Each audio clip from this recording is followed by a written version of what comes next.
Hello, everybody, and welcome back to The Advisor with Stacey Chillemi. And today I'm very excited because we have a very special guest. She is part of our podcast community. She has a show on our channel and she works with hormone therapy. And has a very unique company where it is called SottoPelle, and they have hormone therapy, and it's done by pellets. And she's going to explain that to you. And she's also going to talk to you about a topic that is really prevalent, and it really applies all year long, but especially on the holidays, it hits us the most.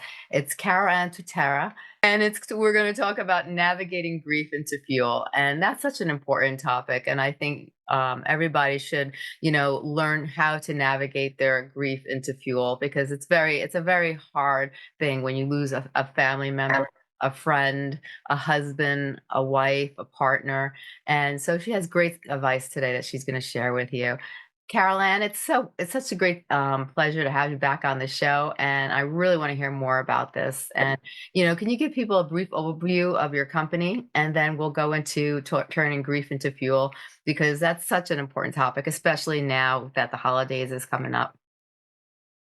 Thank you, Miss Stacy. My company is called SottoPelle, and my late husband and I started it in the late 1990s. Boy, I'm dating myself. It's a pellet hormone training company that trains physicians all over the world how to use this tiny hormone of estradiol and testosterone for men and women. It's a wonderful product that's a bioidentical product placed under the hip with a local Novocaine. Just like going to the dentist, you get a local shot in the hip and they're placed in within 5-10 minutes. The procedure's done. It's wonderful product that he stumbled on when he was in Rancho Mirage in 1992, putting together the birthing center for Eisenhower Hospital. So my late husband has been gone 9 years now, and it was really a shock to my system because he went in for a gallbladder procedure. Never expected him to go in and out and in and out with other illnesses, and did that for about a month and a half, and then he was gone. And I had every resource available working with him to keep him alive, but it just wasn't enough. And I had to say to myself, this was between him and God.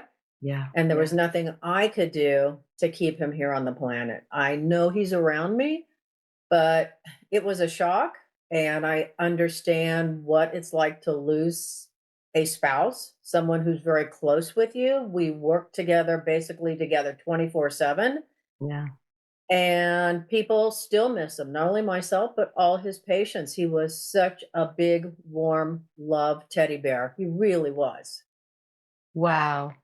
It's such a shocker. Some people, they have illnesses and you see them slowly decline, and then all of a sudden, the illness takes control and a person goes right into, I've noticed when they're about to pass away, all of a sudden you see like a steep, quick, decline, and they quickly pass. They struggle for a while, a lot of people, and they quickly pass. But for you, this was like a complete shocker. This was like something that you didn't even have mentally time to prepare yourself. And that's like, to me, that's the worst thing that could happen to a person, is when you can't even mentally prepare yourself and it happens so unexpectedly. That's a shocker, and emotionally and physically and everything. So how did you deal with that? That's tremendous. Yeah, that it was a hard position to be in because I remember coming out of the ICU where he was, thinking to myself, he's going to make it, he'll be fine. Somebody was walking in crying and sobbing. She'd just lost her family member. And I thought, oh, that won't be me. Oh my gosh. When it happened a couple hours later, I didn't know how to react. I think taking the call from the funeral home was extremely upsetting so soon, so quickly. So thankfully, my mother and my younger sister were with me. And as I said before, in January, for some reason, this happened in November. So I had to go through my first holiday season without him, which was extremely tough. My son lives on the East Coast in New York. He wasn't around me. I did have my sister and my nieces just down the street. That was a comfort, but you just don't want to be around anyone. I couldn't even talk to my best girlfriend. All I could do was text. I had no desire to let the words come out of my mouth to anybody. And I basically turned into a hermit, um, and realized I needed therapy. I had to go in for help, or I'm going down the rabbit hole of grief, and it's not pretty to go down. No, and it's a proven fact. A lot of people that lose somebody, a lot of times spouses, especially, another person would get ill within 6 months of the person that they lost, and they would pass on from the grief and from just the mental, how much it puts that what's the word? Heartache. Yeah, A it. girlfriend of mine lost her husband 6 months later, and then, like you said, maybe 6 months, had a heart attack. Yeah, And she survived, but they said it was clearly from the heartbreak of losing her husband. yeah, I believe it. Um, God willing, I'm a strong human being, is how I'm built. I was taught to put one foot in front of the other, mhm, not to ignore the emotions, but my mom was coaxing me, and I had a good friend who texted me every single morning. And yeah, that made a big difference too, to get out of bed, to get going. There were many mornings I was crying in the shower, and then I would put it away. I would not allow the crying to continue through the day. I had to compartmentalize it yeah. because it's so overwhelming. But I think that morning text and those phone calls from my mom just helped immensely. It was still rough though. I'm not going to sugarcoat it. Yeah, The first year of first, they call it, was very rough. The birthdays, the holidays, the anniversary, um, it was tough. It truly was. I found a wonderful grief expert who I still stay in touch with today, and his name is David Kessler, and he studied with, um, oh my gosh, she was here from Phoenix, the woman who did the 5 stages of grief. yes, Uh, I know who you're talking about. I can't remember the name either. it's like right on the tip of my tongue. It'll come to me.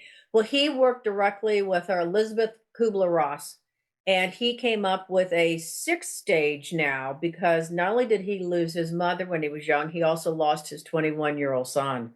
Wow. So not only is he helping others through grief, but he had to go through grief yet again with himself. I Yeah, took a weekend course with him, and I think that was the best thing I ever did for myself. Of yeah, course, my sister went with me. She was by my side as much as possible for a couple of years. I couldn't have done it without her. And I think everybody needs that one person who's there holding your hand, guiding you through life, helping you put a foot in front of the other, yeah. because the grief can just take over emotionally and physically and mentally Mhm. so bad. It's tough. Nobody prepares us for this. We No, don't go to school to take a class on grief. right. And I think that's probably the next thing I'm going to venture into, is really understanding grief so I can help others. Yeah. And I think it's so important because we all lose people along the way in our journey in life. And the hardest thing is really coming to terms and being able to move forward. Many people, they get stuck in the grief and it just eats them away alive. And it's very hard to move forward when you're grieving the loss of somebody else. And it's not an easy journey, to. No, and until you've been in those shoes of literally losing someone who's very close, I lost my grandparents in my 20s. It didn't hit me like it did when I lost my husband. Yeah, Because they're basically like two removed from me. He was right there. yeah, So that loss is not to compare, but significantly different. And unfortunately, people don't know what to say to you anymore, so they ignore you. So mhm, that's something else I discovered, that when I went through the grief, people were there for the first month and then everybody went away. It's like, right. where'd everybody go? Yeah. And it's hard to talk to people because they don't have the words, and there really are no words. Right. There's nothing that's going to comfort you other than just to say, I'm here for you. Right. What was That's it. what was the first step that you had to do that you think, for people who are out there that are suffering from the loss of a loved one, and they're especially around these times of holidays and celebration, and they're thinking back to their loved ones and them not being there and being able to celebrate with them. What would you say the first step is to help people in their road to learn how to cope with grief and move forward in life? To healing is huge. I think doing the grief class with David Kessler was best for me. My girlfriend went into a grief group uh, in our Scottsdale area. I'm the kind of person I don't want to share mine with other people and hear theirs because I'll take it on, and that's like the last thing I want to do. Yeah. But I think everybody needs at least one person to share with. I learned that at the holidays, it's okay to say no. Yeah. You don't have to attend every function, even your own family's function. Right. You can say, I'm not up to it. I'm staying home. Thank you very much. Yes. Because it's so important to take care of yourself. Yes. And there is one holiday, the Dia de los Muertos, in October, that I love celebrating and honoring Gino now. That I've got his picture up. I've got some ashes and a heart. I've got him next to my little dog that just passed with her little, oh my gosh, she's gonna cry, with her name on her bracelet and her ashes. And I did all the flowers and the candle, and I even went so far as buying a Barbie doll that's dressed like the Dia de los Yeah, Muertos, yeah, like the Gina dolls, because I wanted to honor him. And I think it's important to honor them as much as possible. yes, And that's why I'm carrying on the legacy for him. I am honoring him and what he brought forward for not only doctors, but it was his goal to get it in the hands of so many doctors so all these patients can be treated with the right product, the right modality, the right method of hormones. That's how much we believed in it. yeah. And I think also too, hormones plays a good effect too, is if your hormones are off too, so are your mood swings and your, and sometimes your clarity and your focus. And if you are, getting older and you're going through a lot and you know that you're, sometimes looking into hormone therapy also to see if you're balanced, to see if you're functioning properly, because that might actually help with the healing process because you might be able to function mentally, and it might help you also physically, and you'll be able to maybe focus better. You'll be able to, have clarity. You'll be able to your mood swings might be more balanced, and because many people they go off in tangents when their hormones aren't balanced, when certain hormones are off. And hormone, therapy actually could be a plus for some people who are going through grief as well. Yeah, I think you are so right because not only do these little pellet hormones help with just release, or I don't want to say get rid of, but your symptoms for menopause and andropause pretty much diminish. So, and they were also discovering and doing articles about the estrogen and testosterone, how important it is for brain health. Yeah. And if your brain is not healthy, you can really go down that dark hole of Yeah. depression and stay there. Yes. And depression really is just anger. Mhm. That's that's what depression I've been reading about really is. It's Yes. inward anger. Mhm.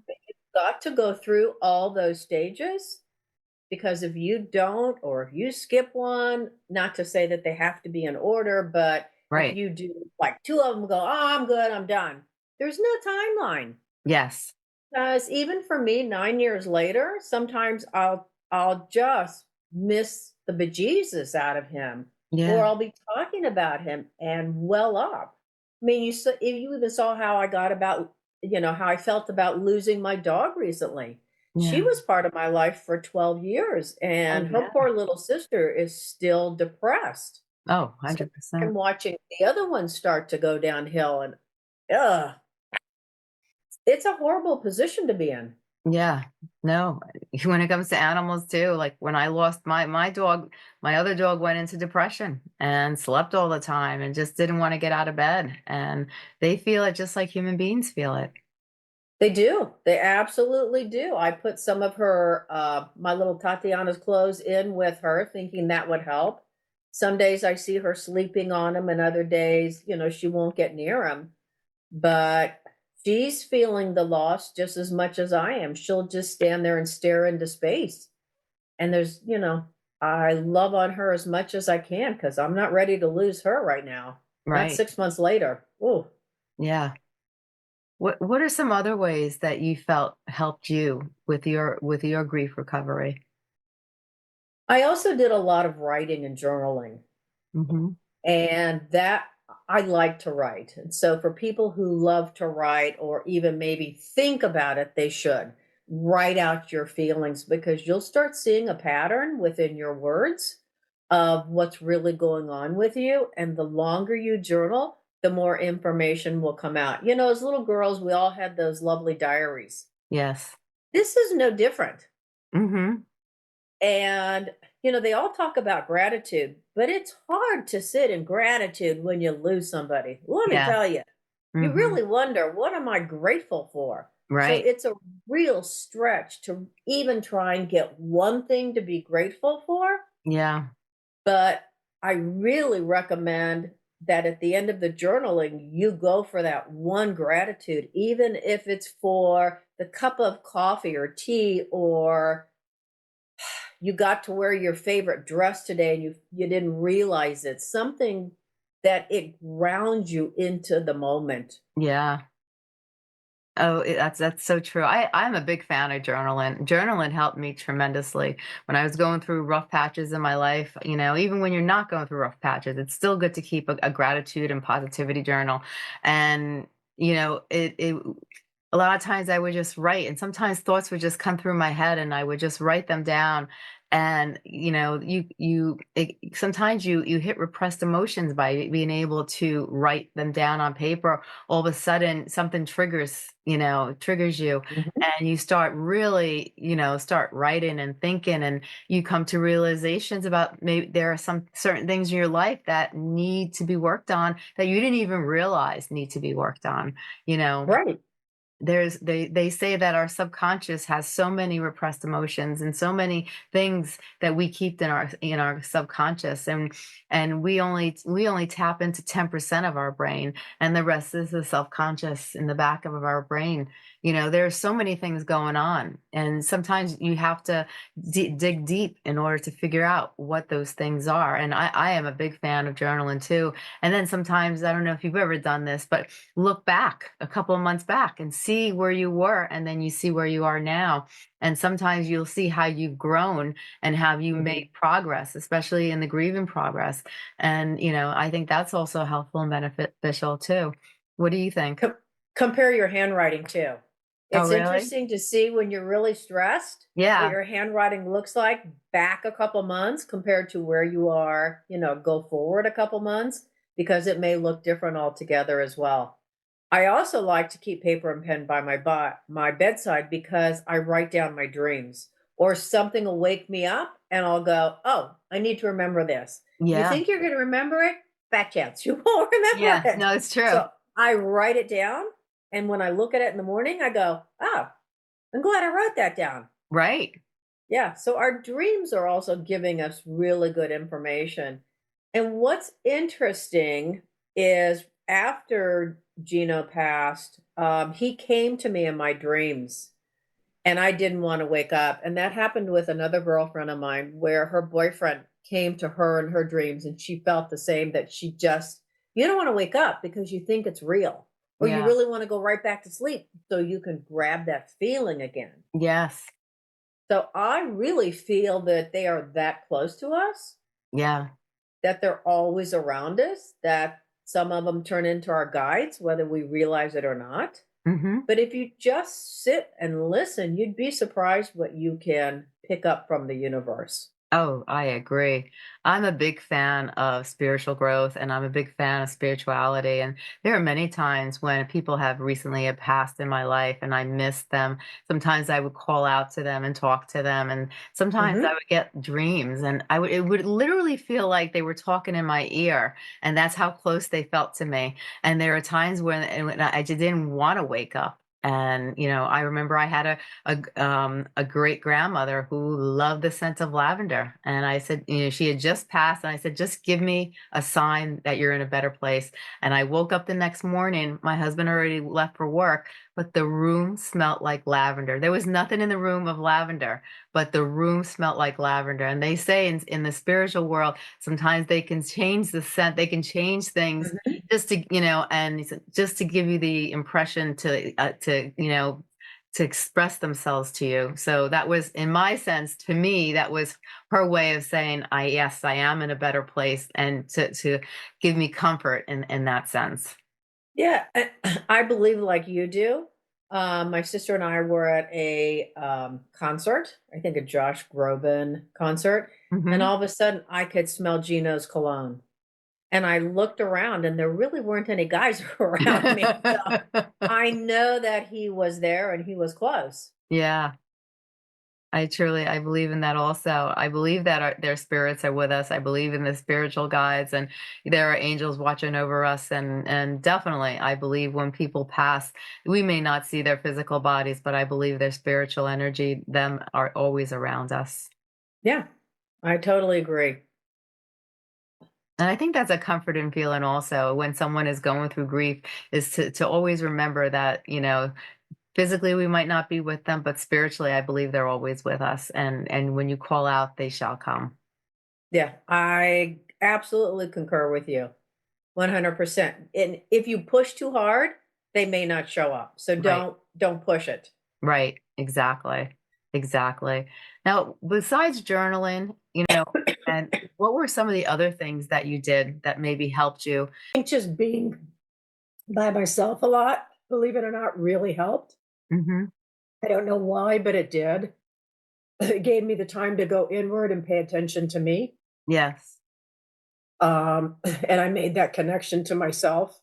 Mhm. It also got me wondering what I was going to do about the company. So I really had to think a lot about what I was going to do because I just don't walk away from something I built with him. I just couldn't. Yeah.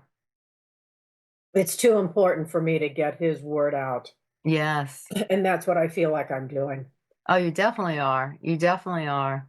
And I think that, meditation and spend time by yourself, it is very beneficial.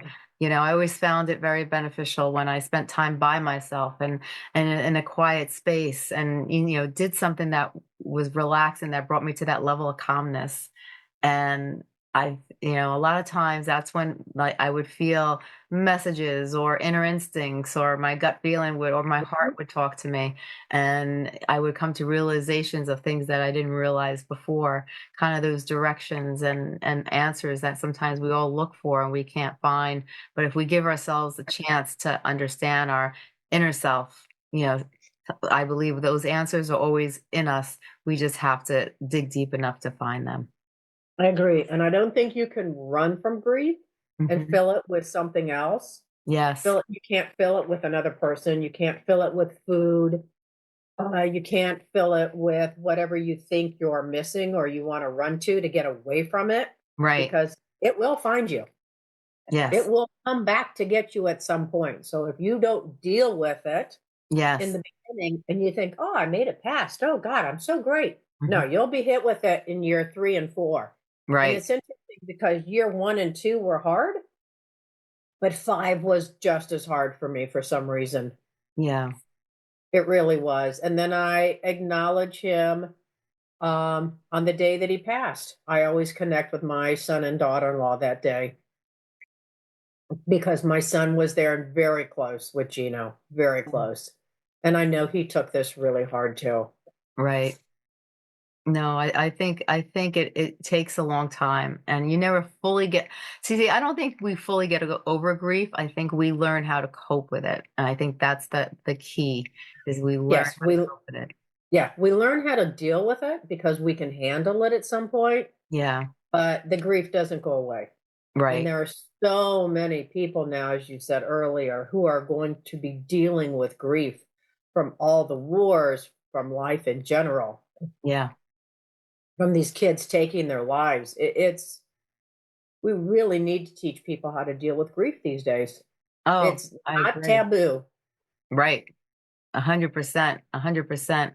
You know, you know, I was talking to somebody previously on a podcast, and they had mentioned too that there is no class to deal with grief, but they should be. There should be. Absolutely. It's not taught, but that's something natural that we all are going to go through at some time or another. Or and there should be classes, and there should be things out there to help people deal with grief. And it shouldn't be so hard to have to find. We should have more things that offer grief healing. Well, that's what I'm going to tell you again is David Kessler, because he has a group called Tender Hearts, and they get together all the time. I love And that. he's an incredible educator about how to deal with grief. I love that. I love that because that's something that I think is so important. And I'm glad you mentioned that because I think a lot of people, so there's so many people out there that say I'm a coach for grief, I'm like this, I'm that, but you really need to go to somebody who's really knowledgeable and has great tools and strategies that will really play a huge role in your recovery, as you move on in life. Because the worst thing is to kind of isolate yourself and in that grief, because then eventually you're just going to eat away emotionally, Mhm. Mhm. mentally. And his website's Physically. pretty simple, grief.com. Oh, really? Oh, Uh-huh. that's very easy to remember too. Yeah. I love So that. I find a lot of value in that even today. Yes. No, definitely 100%. That's wonderful. And what do you say for the people now when the holidays are coming up and people are struggling because they know, they have memories of people they loved that they're not going to be with, this holiday season. When birthdays come up, holidays come up, people revert back to old memories. And for many people, holidays is not such a great time. It's not a joyful time. For a lot of people, they struggle with holidays. And what's your advice to people? Well, I really think it's important to honor that person, even if you want to set a place for them at the table. I Mhm. think that's fine. There are no rules. That's the beauty behind it. Whatever makes you feel good is what you need to do Right. and say no. You know, Mhm. I'm sorry, I can't go to the family event. I can't go to dinner with my friends. Uh, I- you know, holidays are hard on everybody, period, Yes, because we push ourselves to the limits of spending time with everybody, doing everything. And I think collectively, we have to learn how to pull back and start saying no. And that's okay. yes. I like that idea too, because a lot of times people feel guilty to say no. It's hard for people to say no, and they say yes, and inside they're hurting by saying yes, and they struggle because they said yes, and that's not what they really wanted to do. But it's okay to say no. It's okay to say no. Absolutely. And by saying no, you're taking care of yourself. And you come first and foremost with everything in life. It's like they say on the airplane, put your mask on first and then your child's. If you're not present, you can't take care of anybody else, not Right. even yourself. 100%. 100%. Now, if you had to take today's conversation and you really wanted to emphasize on some important factors, what are some of the things that you really like to emphasize on? I think it's important to go to grief.com, Mhm. check out his website and his group Tender Hearts. I think it's important to have your hormone levels checked. So find out a provider through SottoPelleTherapy.com.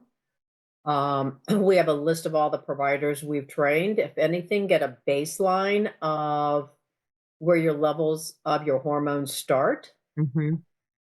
Embrace yourself. Be kind and gentle with yourself, not only during the holidays, but every single day. Yes. I like that a lot. I like that a lot. Now, where can people find SottoPelle?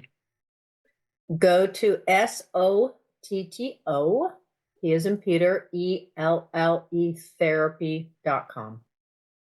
That's wonderful. And if people want to get in touch with you, maybe ask you a few questions, how could they contact you?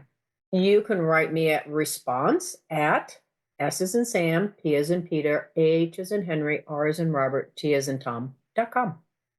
I love it. I love it. Now, before we go, is there anything else that you'd like to mention? I think you've done a wonderful job allowing me to talk about hormones and grief and life in general. Thank you. Oh, you're very welcome. Well, this has been a wonderful podcast, and I love, when we speak, and I love talking to you, and you have such a great heart, and I love what both you and your husband did and put together. I think it is so important. I'm a big fan of hormone therapy. I do hormone therapy. I believe in your product. I think it's excellent. And I'm so glad that you're doing this to help so many, men and women who are struggling with imbalanced hormones because it could play a huge role. It does play a huge role in your health and it can help you in so many ways. And so I thank you. And I thank you for carrying your husband's legacy because he was the one who created this in the early 90s. And now that he's passed, you still are, keeping his legacy alive and keeping his product alive. And you're by showing so many people his product and teaching so many people about it, you're helping millions of people out there. And I just want to say thank you because I think you're such a strong individual with such a big heart. And I think we need more people like you. Aw, that's very kind. Thank you. It's my pleasure to do what I do. Believe me. Uh, well, I hope you have a wonderful holiday, and I can't wait for you to come back and we could talk some more. And have a wonderful holiday. And thank you so much for everything. Same to you, Miss Stacy. Be good. Have a good day. Bye bye.